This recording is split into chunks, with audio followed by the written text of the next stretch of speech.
दुनिया में कई तरीके के लोग होते हैं, जिसमें से कुछ वास्तविक होते हैं और कुछ काल्पनिक। लेकिन कुछ प्रजाति ऐसी भी हैं जिन्हें ना वास्तविक कहा जा सकता है ना ही काल्पनिक, क्योंकि इसलिए ना इन लोगों के होने के सबूत मिलते हैं और ना ही इन्हें ठुकराया जाता है। ये लोग इतने मिस्टीरियस होते हैं, इसलिए इनके बारे में संपूर्ण ज्ञान किसी के पास नहीं होता। और एक ऐसी ही प्रजाति का नाम है वैम्पायर। ये लोग पूरी तरह से ना ही इंसान होते हैं और ना ही जानवर, और ये लोग पूर्ण रूप से ना ही जीवित होते हैं और ना ही मरे। इतिहास में पाए जाने वाले दस्तावेजों को माने तो वैम्पायर वो प्रजाति होती है जो यूं तो मृत लोग होते हैं, पर किसी दिन जाग उठते हैं और अपनी अपनी कब्रों से बाहर आ जाते हैं। और फिर जागने के बाद ये लोग अपनी भूख को शांत करने के लिए किसी जानवर या इंसान का खून पीना पसंद करते हैं, और फिर सूर्य उदय होने से पहले अपनी कब्र में सो जाते हैं। इतिहास में ऐसी कई घटनाओं का जिक्र है जो वैम्पायर के होने का जिक्र करती है, लेकिन साइंस की अगर माने तो वैम्पायर का कोई वजूद नहीं है, क्योंकि विज्ञान के मुकाबले किसी मरे हुए इंसान का वापस जिंदा होना पॉसिबल ही नहीं है। और एक ऐसी ही इतिहास की कहानी है, तो उसे सुनने के लिए चलते हैं फैक्ट सपोज जिला में। Peter the blood sucker. सन 1700 के समय वैम्पायर और उनसे जुड़ी घटनाएं बहुत फेमस थी, और सन 1700 से 1730 के समय को ड्रैकुला का समय माना जाता है। उन दिनों यूरोप और इंग्लैंड जैसे जगह पर लोग वैम्पायर का नाम लेने से भी डरते थे।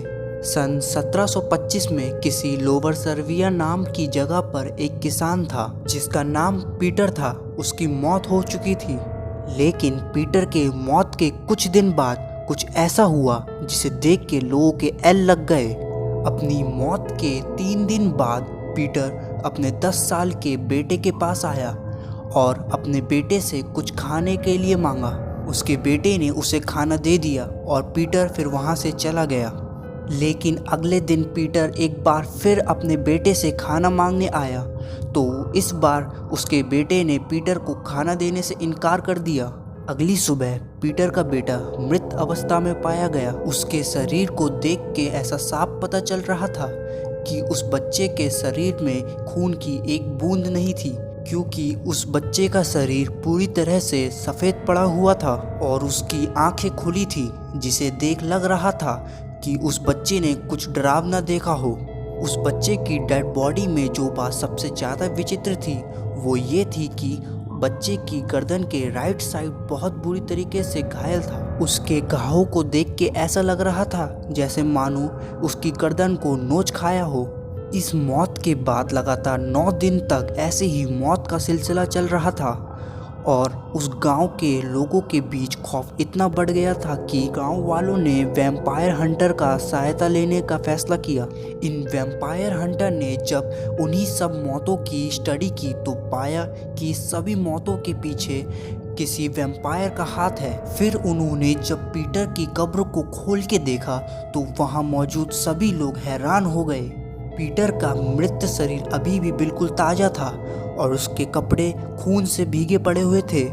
पीटर के चेस्ट में एक छड़ी गड़ी हुई थी और पीटर के मुंह में किसी पक्षी के पंख मिले। पीटर की लाश को निकाल के आग के हवाले कर दिया गया और उसी की लाश को पास ही के चर्च के नीचे दफना दिया गया, ताकि पीटर का वैम्पायर फिर से ना जाग जाए।